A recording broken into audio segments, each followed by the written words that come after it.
तो फिर रावण आता है तो फिर भगवान के साथ लड़ाई शुरू करता है। तो पहले राहु नामक एक अस्त्र चलाता है, तो जो कि बानरों के बीच बहुत ही तबाही ला दी।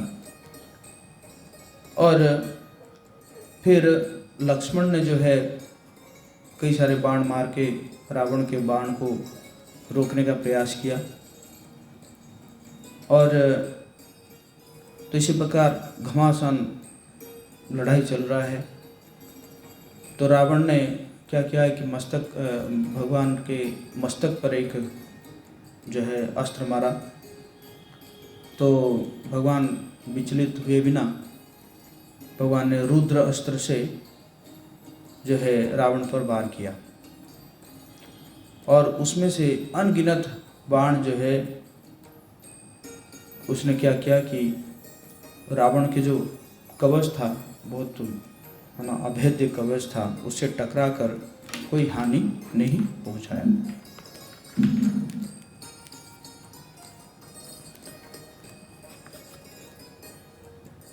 तो उसके बाद फिर रावण ने फिर मायावी अस्त्र चलाया। मायावी असुर अस्त्र, उस अस्त्र का नाम क्या है? मायावी असुर अस्त्र। तो उससे क्या हुआ कि उससे कई सिंह, बाघ, गिद्ध, सर्प और घड़ियाल जो है वो निकले वहाँ से, है ना, अनगिनत जो है इसी प्रकार निकले। और वो सब मुंह खोल के दौड़ पड़े, बानर की ओर सब दौड़ पड़े। मतलब ऐसे भी अस्त्र हैं। तो राम ने अग्नि अस्त्र चलाकर रावण के बाणों को वायु मार्ग में ही नष्ट कर दिया, परंतु तब तक हजारों बानर जो है सैनिक मारे जा चुके थे। इतने सब आ गए थे ना मारे जा चुके थे।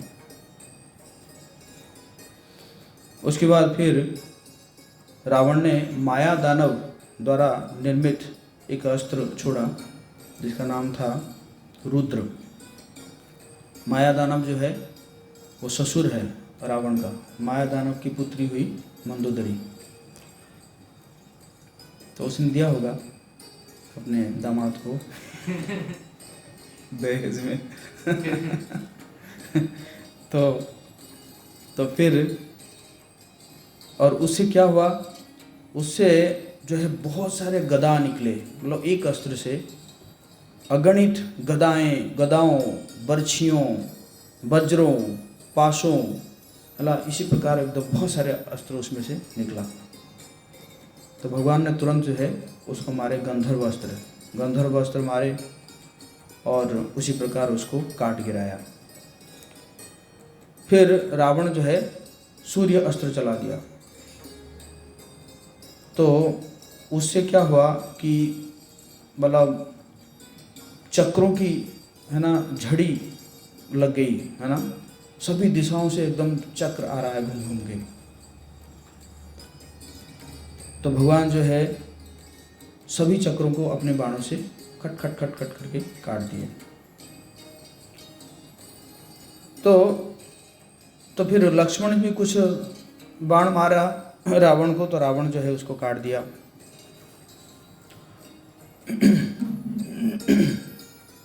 तो उसी समय जो है विभीषण आ जाता है ना मारने के लिए। तो विभीषण भी जो है कुछ भाला मारा, और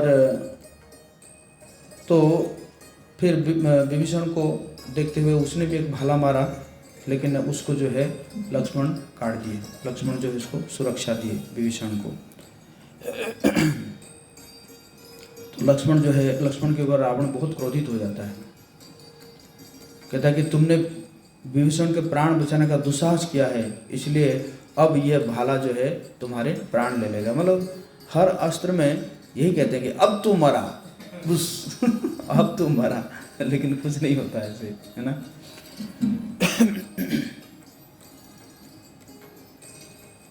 तो वो भाला जो है हालांकि उन्होंने उसको लक्ष्मण जी को बहुत नुकसान पहुंचाया और लक्ष्मण जी जो है घायल होकर गिर पड़े।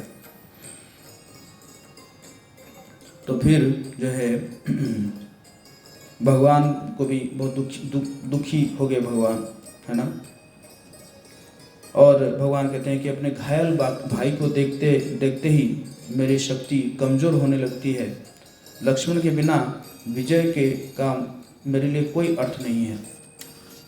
यदि लक्ष्मण की मृत्यु हो जाती है तो मैं भी उसी प्रकार उसके पीछे पीछे प्राण त्याग दूंगा, जिस प्रकार लक्ष्मण ने मेरे वनवास के समय मेरा अनुसरण किया है। तो ये भगवान जो है उनका भाव है, भक्तों के मतलब भक्तों के साथ कितना रहते हैं भगवान, है। तो सुषेण जो है उसने कहा कि कोई दिक्कत नहीं है, हमारे पास तो है ही है, हनुमान जी है, कोई भी इंजर्ड होगा तुरंत छलांग लगाएंगे और जाके ले आएंगे, है ना। वो जो शल्यकरण ले आएंगे, है ना, वहाँ से ले आएंगे और फिर हो जाएगा, हाँ। तो वाल्मीकि रामायण के अनुसार 2 बार गए हैं हनुमान जी वो पर्वत से लाने के लिए। तो फिर जो है हनुमान जी फिर हिमालय पहुंच गए और हिमालय पहुंच के फिर वो लेकर आ गए जो आगे, और सुषेण जो है उसको लगा दिया। जैसे ही लगा दिया तो लक्ष्मण जी तुरंत उठे और तो सुषेण जो हनुमान का बहुत प्रशंसा कर रहे हैं। तो लक्ष्मण बोलते हैं कि भाई कृपा करके अब दुख मत करना, शीघ्र ही रावण का संहार करने के लिए जो शपथ आपने लिया है उस शपथ को आप पूरा कीजिए और विभीषण को जो है राज सिंहासन पर प्रतिष्ठित करें। तो इसी समय देवताओं को बड़ी चिंता हुई कि रावण आता है क्या करके, रावण आता है जो है एक भव्य रथ में आता है और ये क्या करते हैं, पैदल ही लड़ाई कर रहे हैं। कौन? भगवान राम, है ना। इनके पास तो कोई रथ तो था नहीं। तो गोस्वामी तुलसीदास जी लिख रहे हैं, नाथ न रथ नहीं धन पद त्राना, केहि विधि जीतब वीर बलवाना। राम सिया राम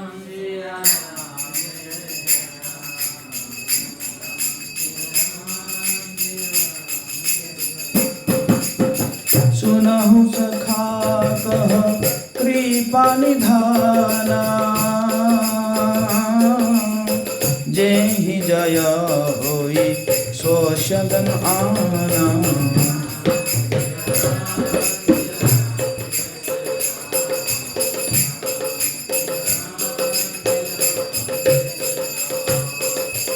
करे हे नाथ, आपके न रथ है, न तन की रक्षा करने वाला कोई कवच है और न जूते हैं भी नहीं है। वो बलवान वीर रावण किस प्रकार जीत जाएगा?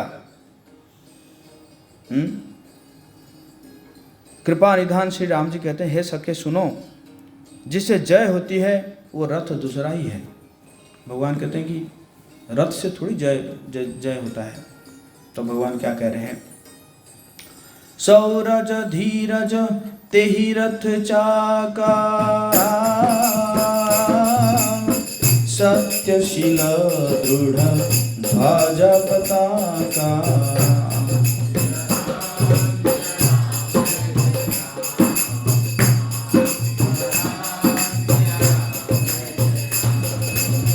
बल विवेक दम परहित घोरे, क्षमा कृपा समता रजू जोरे।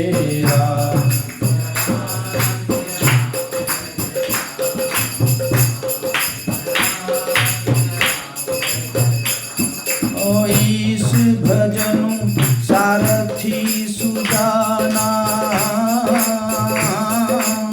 विरति चर्म संतोष कृपाना।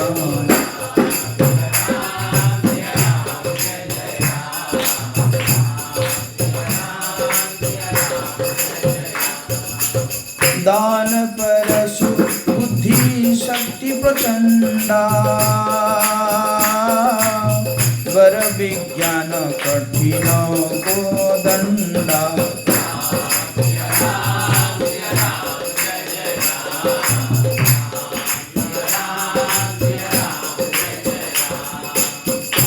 क्या कह रहे हैं भगवान? कह रहे कि शौर्य और धैर्य उस रथ के पहिए हैं, सत्य और शील अर्थात सदाचार उसकी मजबूत ध्वजा है, ध्वजा और पताका है। बल, विवेक, दम और परोपकार ये चार उसके घोड़े हैं, और जो क्षमा, दया, समता रूपी डोरी से रथ में जुड़े हुए हैं। ईश्वर का भजन ही चतुर सारथी है। सारथी कौन है? ईश्वर का भजन। वैराग्य ढाल है और संतोष तलवार है। दान फरसा है, बुद्धि प्रचंड शक्ति है, और श्रेष्ठ विज्ञान कठिन धनुष है। अमल अचल मन तृण समाना, समझम नियम सिले मुख राना।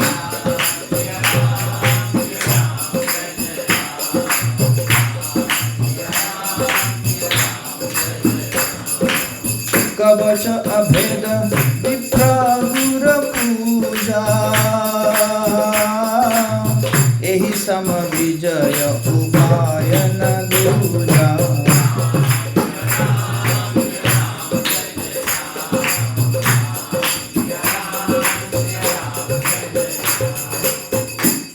निर्मल और अचल मन वो क्या है?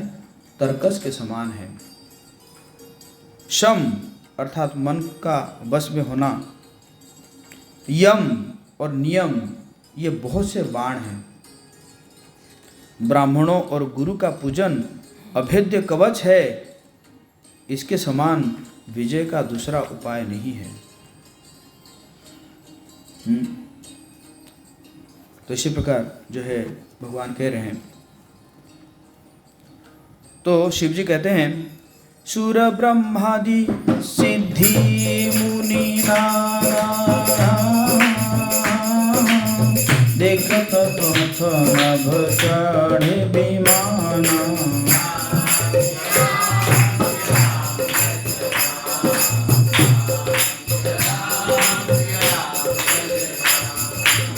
हमहु उमा रहे नहीं संगा,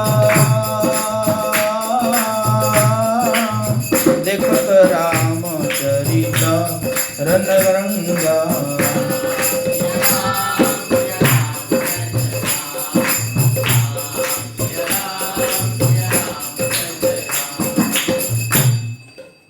तो शिव जी कह रहे हैं पार्वती माता को, कह रहे हैं कि हे उमा,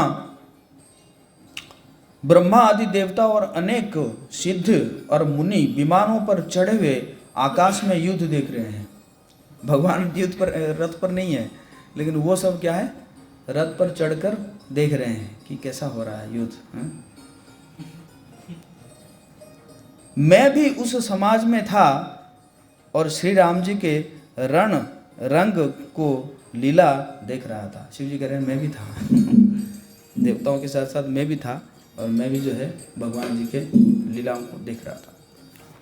तो इसी प्रकार करने के बाद फिर इंद्र जो है वो अपने सारथी को भेजते हैं। तो उन्होंने आके पहुँचे। जो रथ था उसमें 1000 घोड़ा था, इंद्र का रथ।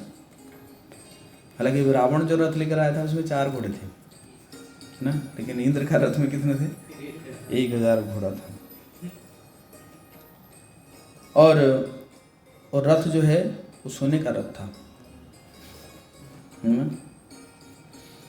तो उसका सारथी जो है मातली, तो मातली आके बोला कि भगवान इंद्र जो है आपने लिए रथ भेजे हैं, और इसके अंदर भी उनका जो है कई सारे अस्त्र शस्त्र भी है रथ के अंदर, है ना। एक बहुत दिव्य भाला है और बहुत दिव्य बाण भी रखा हुआ है। तो आप तत्काल उसके ऊपर सवार हो जाइए, क्योंकि आपको जो है देखते हुए देवता लोग जो है बड़े दुखी हो रहे हैं। आप जो नीचे नीचे खड़े होकर युद्ध कर रहे हैं। तो भगवान जो है उसके ऊपर चढ़ गए। तो फिर रावण जो है एक गंधर्व अस्त्र चलाता है, तो भगवान भी उसको गंधर्व अस्त्र मारते हैं। रावण फिर एक राक्षस अस्त्र चलाता है, जिसमें से कई सारे सर्प, है ना, वो निकल के मुंह खोल के दौड़ते हैं। तो भगवान जो है गरुड़ चला देते हैं। सर्प अस्त्र है तो क्या दे दिए, गरुड़ दे दिए। गरुड़ जो है क्या करेंगे, सबको खा जाएंगे। तो एक समय में रावण जो है 1000 बाण चलाया और फिर इंद्र का ध्वजा भी गिरा दिया। तो भगवान जो है उसी प्रकार उसको जो है रिटालिएट करते हैं। फिर भगवान जो है धीरे धीरे भगवान जी का क्रोध बढ़ रहा है, दिव्य क्रोध बढ़ रहा है और इतना क्रोध आया कि, है ना, जिसके कारण जो है धरती थर थर कांपने लगी और बहुत अपशगुनकारी संकेत प्रकट हो गए। और देवता तो देख रहे थे और साथ साथ कुछ दैत्य भी आगे देखने के लिए, रावण की तरफ से देखने के लिए कि कैसा, हमारी तरफ से भी तो रावण लड़ रहा है, तो देखने के लिए वो भी दैत्य भी आ गए और ऊपर से देखने लगे। तो रावण एक बहुत भयानक अस्त्र उठा लिया और बोला कि अरे राम तैयार हो जाओ, अब तुम्हारा अंत हो गया। तो जिससे जो है पूरे पृथ्वी और स्वर्ग हिलने लगा। और भगवान जो है फिर क्या किए कि वो जो भाला था, इंद्र का भाला था, उस भाला को से मारा और फिर वो जो है वो कट गया, उसका अस्त्र जो है टुकड़ा टुकड़ा हो गया। तो फिर दोनों के बीच में थोड़ा सा, है ना, वो होता है, कटु शब्द से बोलते हैं। तो भगवान कहते हैं कि तूने जो है मूर्खाधिराज रावण है, तूने जो है मुझे दूर भेजकर सीता का अपहरण कर लिया, तो इसलिए तू कायर है ना। इस प्रकार चलता है युद्ध क्षेत्र में ना, थोड़ा सा क्रोध को और बढ़ाते हैं। इसी प्रकार से वो कह के, है ना, बहुत क्रोध की जरूरत होता है ना वहाँ पे। आज तेरा अंत हो जाएगा हैं, और जिस शरीर से तुझे इतना मोह है वो गिद्धों और भेड़ियों का भोजन बनेगा। इसी प्रकार भगवान बोले।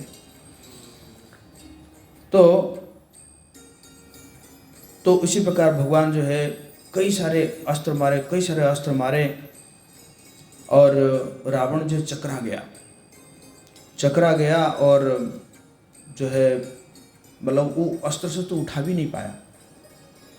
तो फिर रावण के सारथी जो है देखा जब इसी प्रकार हो रहा है, तो उसने क्या किया कि रथ को लेकर भाग गया और कहीं पे रथ को लेकर भाग गया। तो कुछ समय के बाद जब रावण का चेत आया तो उसने फटकारा अपने सारथी को कि तू क्यों लेकर आ गया मुझे युद्ध क्षेत्र थे। तो उसने कहा मैं तो आपको सुरक्षा देने के लिए लेकर आया था, क्योंकि आप मूर्छित हो गए थे और नहीं ऐसे लगेगा कि जैसे मैं कायर हूँ, युद्ध क्षेत्र से भाग गया, वापस लेकर चलो मुझे। तो फिर वापस उसको लेकर जाते हैं। तो जब वो जाते हैं उसी समय अगस्त्य ऋषि आते हैं और अगस्त्य ऋषि आके कहते हैं कि आप जो है मेरे से आदित्य हृदय प्रार्थना स्वीकार कर लीजिए।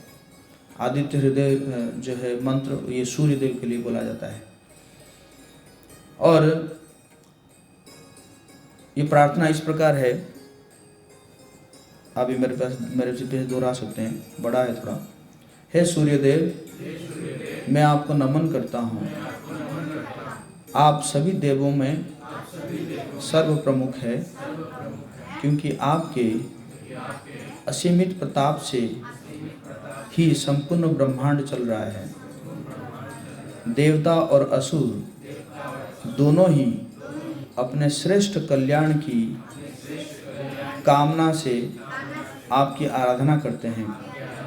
आप ब्रह्मांडीय ऊर्जा के भंडार है और सभी जीवधारियों के जीवन का स्रोत है।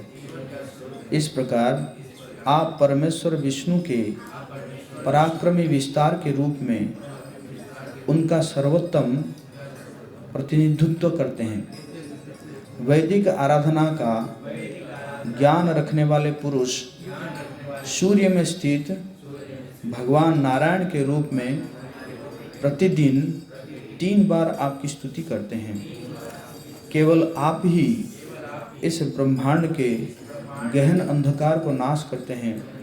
इसलिए हे प्रतापी भगवान, मैं आपको नमन करता हूँ। हे परमेश्वर के नेत्र और जगत के समस्त कार्य व्यापार के साक्षी देव, मैं बार बार आपको प्रणाम करता हूँ। तो यह आदित्य हृदय का मंत्र था। तो इसको जो है भगवान जी जब उच्चारण किए तो उनका तेज और बढ़ गया और फिर जो है भगवान जी को एक नई शक्ति संचार आया हुआ। तो इसी प्रकार फिर जो है बोले कि तुम जो है शीघ्र क्या करो, माताली की ओर, माताली को बोले कि तुम शीघ्र जो है रावण की ओर ले चलो। तो उसी समय जो है ये रावण एक अस्त्र मारता है विभीषण की ओर। तो जैसे ही विभीषण की ओर मारता है तो यहाँ पे कह रहे हैं, आवत देखी शक्ति अति घोरा, प्रणतारती भंजन बन सोरा।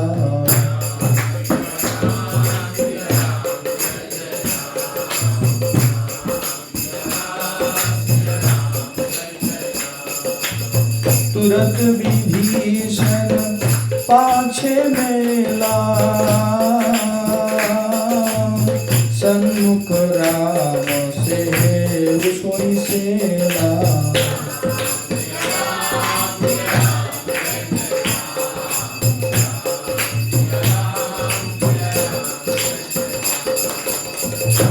अत्यंत भयानक शक्ति को आती देख और यह विचार करके मेरा प्रण शरणागत के दुख का नाश करने वाला है।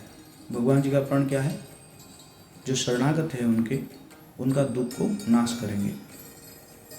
तुरंत ही विभीषण को पीछे कर लिया भगवान ने और पीछे करके सामने होकर वो शक्ति स्वयं ही सह ली। जो अस्त्र आया था उसको स्वयं ले लिए। बोले जय श्री राम। तो उसके बाद फिर जो है इतना जोर से लड़ाई चला कि जो इस साइड को बानर और उस साइड को जो राक्षस है वो भी अपना लड़ना भूल गए और भूल के क्या देख रहे हैं? युद्ध ही देख रहे हैं है ना।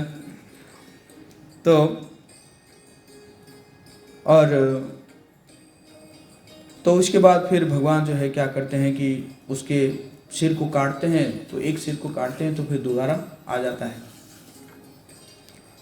और फिर भगवान सोचते हैं कि अरे इसी बाण से मैंने मारीची, खर, विराध का वध किया हूँ, साल के 7 वृक्षों को मैंने भेदा है और समुद्र भी विनम्र हो गया था इसी बाण के चलते।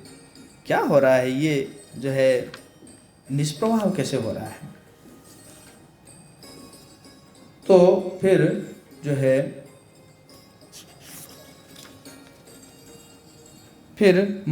है ये मातली कहता है कि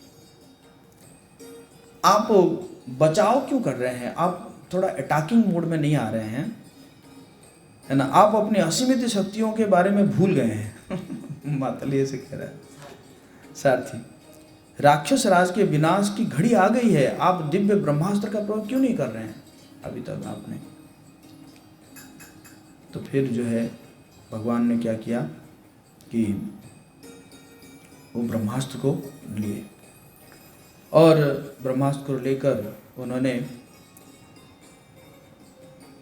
उस ब्रह्मास्त्र को लिया जिसका फर जो है गरुड़ ने दिए थे। उसके तीक्ष्ण सिर में अग्निदेव और सूर्यदेव की सम्मिलित शक्ति निहित था। मेरु पर्वत और महेंद्र पर्वत ने अपना गुरुत्व उस बाण के भार में जोड़ा था और उसका दंड सूक्ष्म आकाशीय तत्व से बना था। तो उसी प्रकार भगवान ने एकदम खींचे और खींच के उसके कहाँ मारा, उसके हृदय में मारा। तो जैसे ही उसके हृदय में मारा तो फिर जो है रावण जो है उसके हाथ से धनुष गिर जाता है और निष्प्राण होकर वो अपने रथ से नीचे धरती पर गिर जाता है। बोले जय श्री राम, सीताराम लक्ष्मण हनुमान की। तो जैसे ही वो गिर जाता है तब जो है प्रकृति बहुत सुंदर हो जाती है। सूर्य जो है बहुत कोमलता से अपने किरण बिखरने आरंभ कर देते हैं और चारों तरफ प्रसन्नता आ जाता है। लेकिन विभीषण जब देखता है कि अपना भाई मर के गिर गया तो विभीषण दुखी हो जाते हैं, उस समय रोने लगते हैं। और उसके बाद फिर ये खबर पहुंच जाता है लंका में। जब पहुंच जाता है तो उसकी जितनी पत्नियां थी, बहुत सारी पत्नियां थी ना रावण की। एक्चुअली रावण जो है, रावण के ऐश्वर्य से प्रभावित होकर कई उसके ब्राह्मण पत्नियां भी थी, कई गंधर्व पत्नियां भी थी, है ना। उसके ऐश्वर्य से प्रभावित होकर, वो तो सीता माता थी जो कि सिर्फ प्रभावित नहीं हुई, लेकिन बाकी जितने हैं ना तो वो सब प्रभावित होकर ही उसकी पत्नी बने थे। तो फिर जो है सभी दौड़ दौड़ कर आते हैं और रावण पड़ा हुआ है। कोई उसके जो है हाथ को पकड़ लेती है, कोई उसके माथा को पकड़ लेती है, कोई उसका आलिंगन करती है।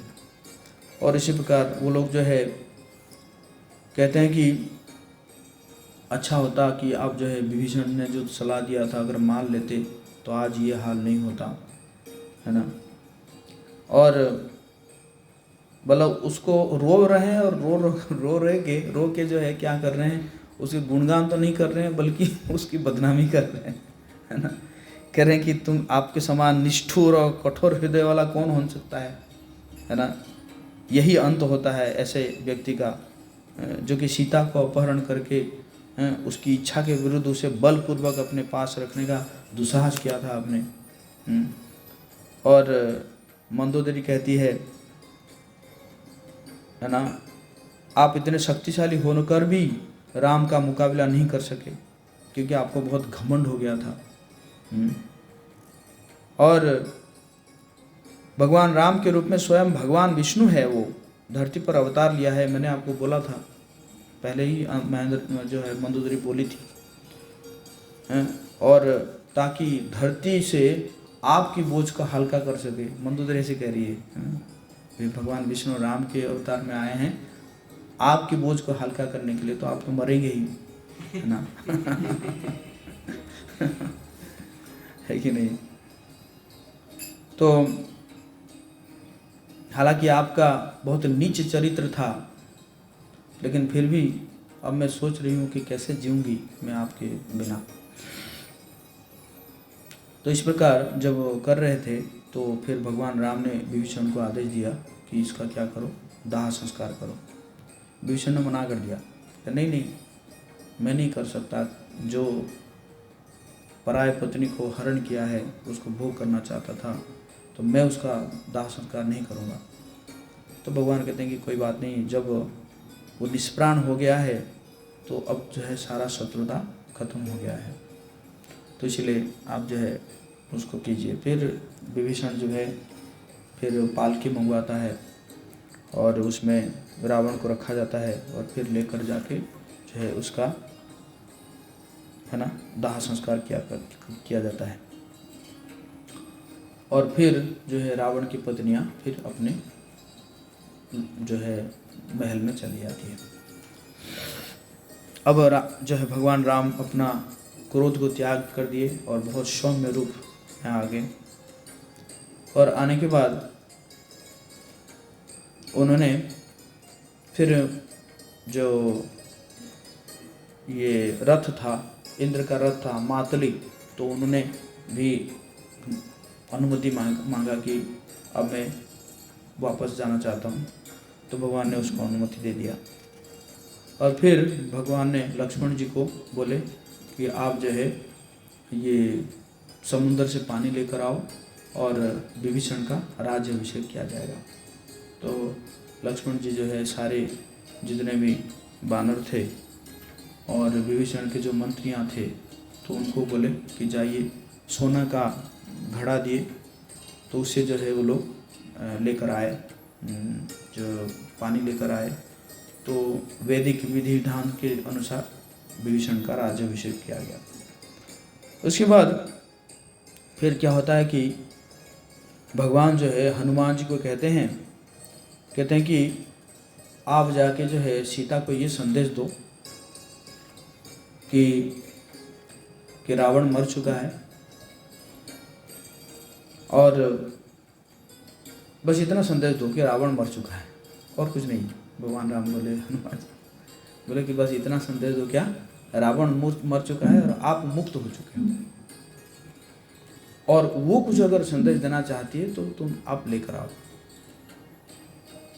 तो हनुमान जी पहुँचते हैं अशोक वाटिका में। तब तक देखते हैं कि वो जो राक्षसी थे सब वो घेर के बैठे हुए हैं सीता माता को। तो ये पहुँचते हैं, भगवान हनुमान जी पहुँचते हैं, पहुँच के कहते हैं कि ऐसा है, मैं भगवान राम जी का संदेश लेकर आया हूँ और रावण का वध हो चुका है और आप मुक्त हो चुके हैं।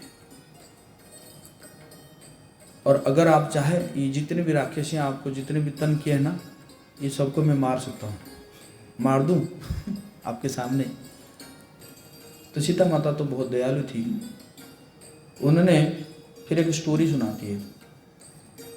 कहती कि एक बार क्या हुआ, एक बाघ जो है वो शिकारी के पीछे दौड़ा। तो शिकारी भी दौड़ा। शिकारी दौड़ के क्या किया कि पेड़ के ऊपर चढ़ गया। शिकारी पेड़ के ऊपर चढ़ गया, लेकिन ऊपर जाके देखा कि ऊपर एक भालू बैठा हुआ था पेड़ के ऊपर।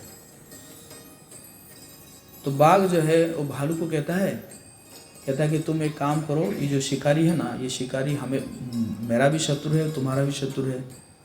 कभी बाघ का भी शिकार करता है, कभी भालू का भी शिकार करता है।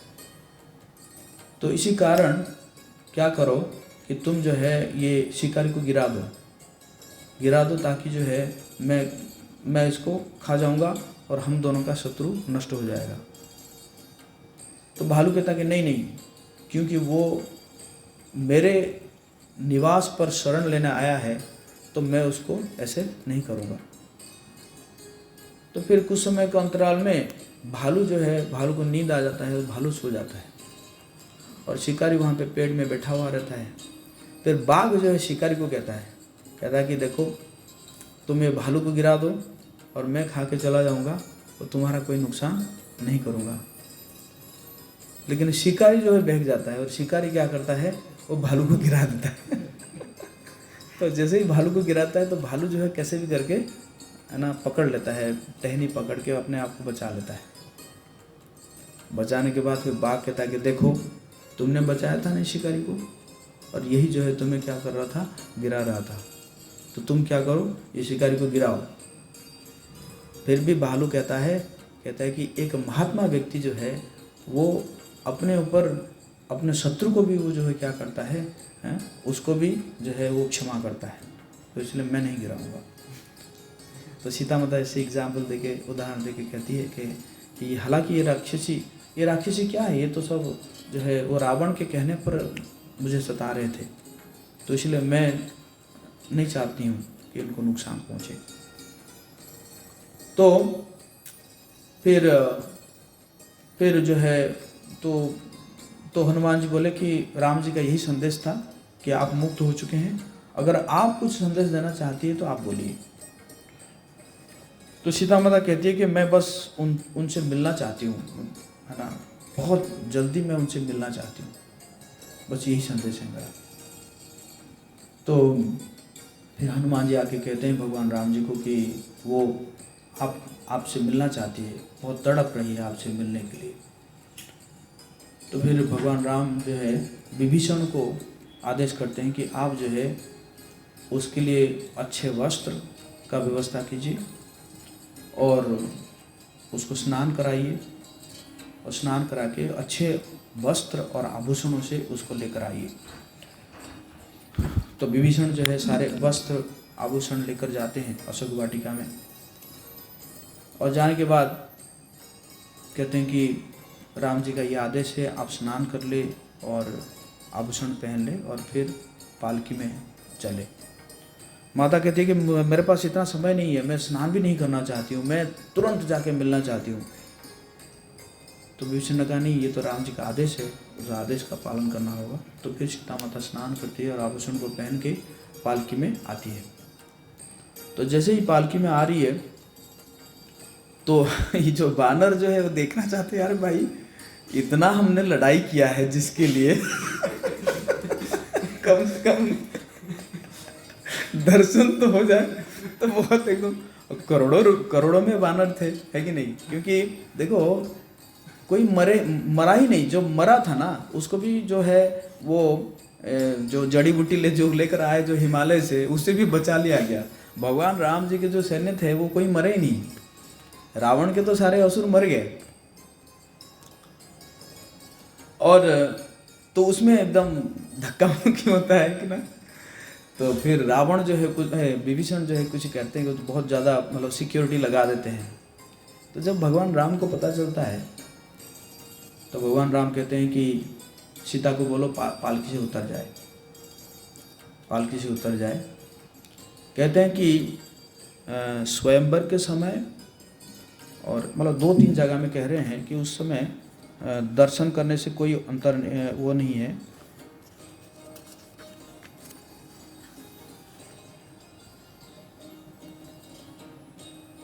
तो हाँ कहते हैं कि किसी पतिव्रता स्त्री को विपन्नता या युद्ध के दौरान,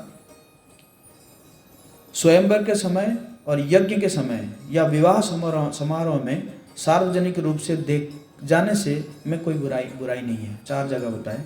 एक युद्ध के समय, कई बार जो है माताएं युद्ध भी करते हैं, है ना, जैसे आप जानते हो कई है और कई भी, है ना, तो युद्ध किए हैं। और कब? स्वयंवर के समय, विवाह में, है ना, और यज्ञ के समय में। इस समय देखने से कोई वो नहीं है। अब जो है अभी जो है क्या है, अभी युद्ध का चल रहा है ना। तो फिर कहते हैं कि इसमें कोई मतलब वो है नहीं, है ना, सब लोग देख सकते हैं।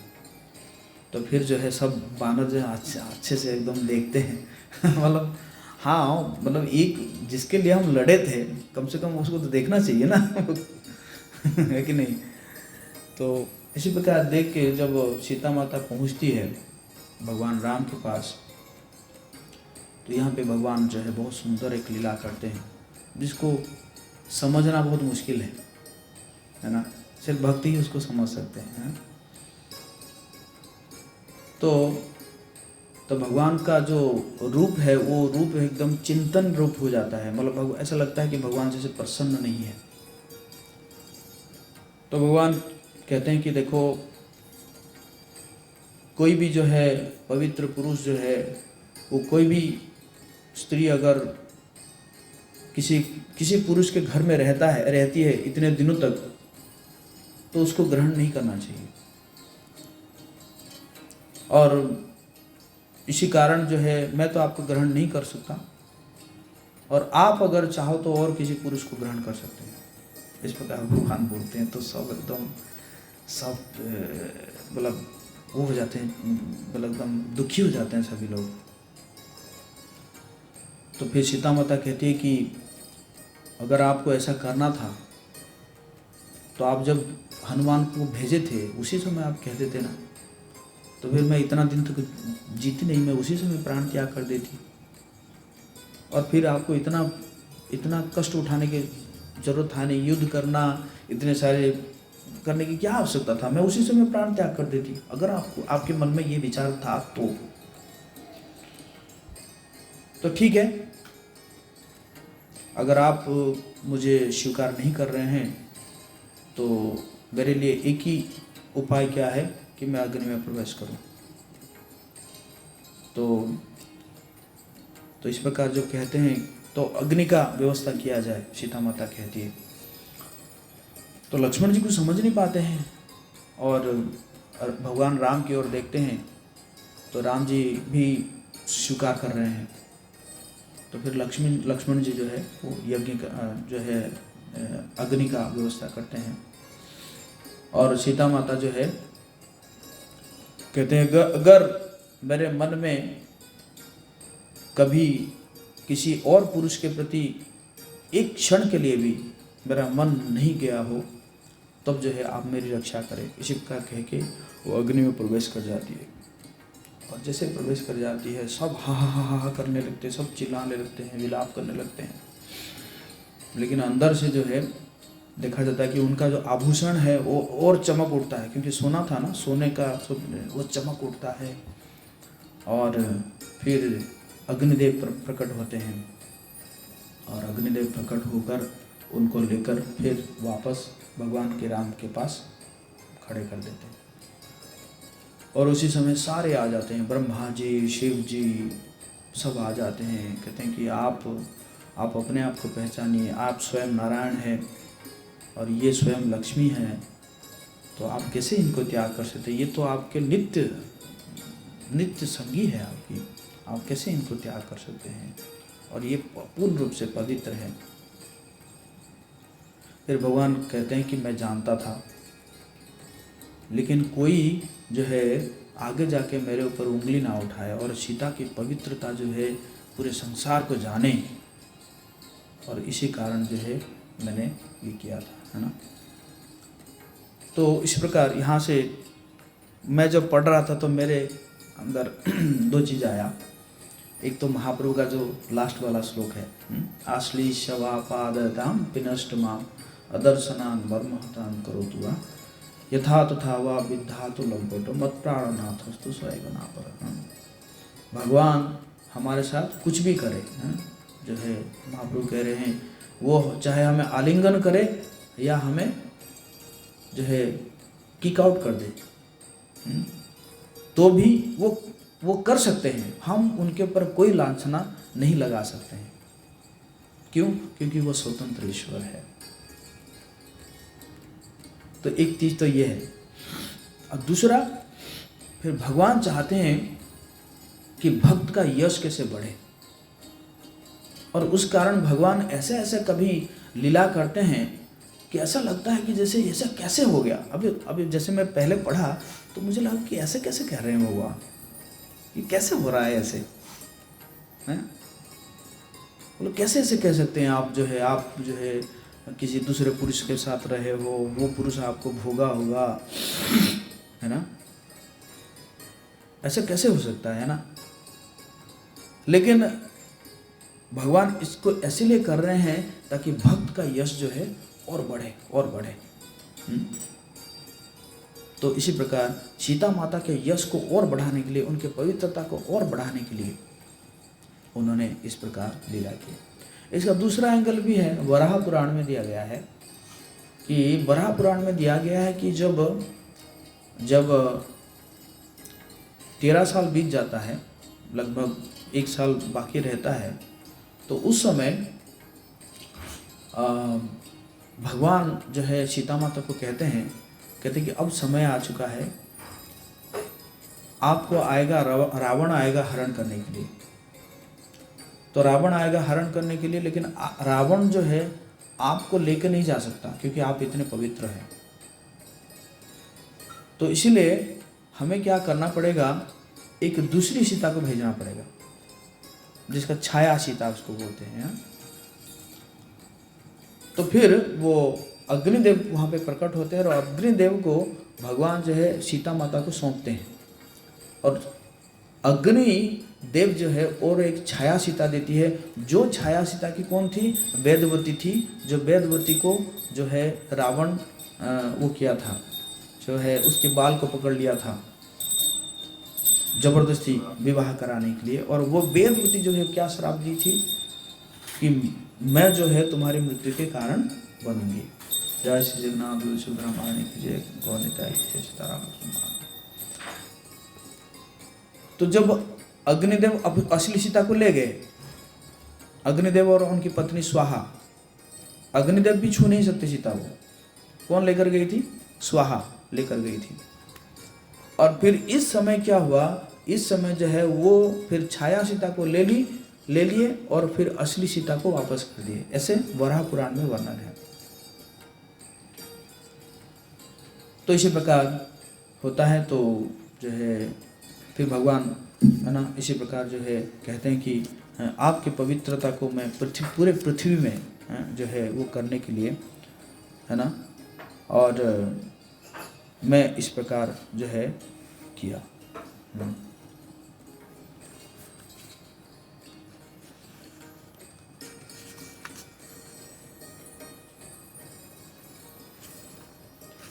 तो फिर सर्वसाधारण जो है उनकी शुचिता और पवित्रता के प्रति संतुष्ट हो सके। तो इस प्रकार हुआ। और उसके बाद फिर हम चर्चा करेंगे आगे के सत्र में कि कैसे कैसे फिर आगे वापस आए। श्री राम कथा महामहोत्सव की, श्री श्री सीताराम लक्ष्मण हनुमान की, जगत गुरु श्रील प्रभुपाद की जय श्री राम।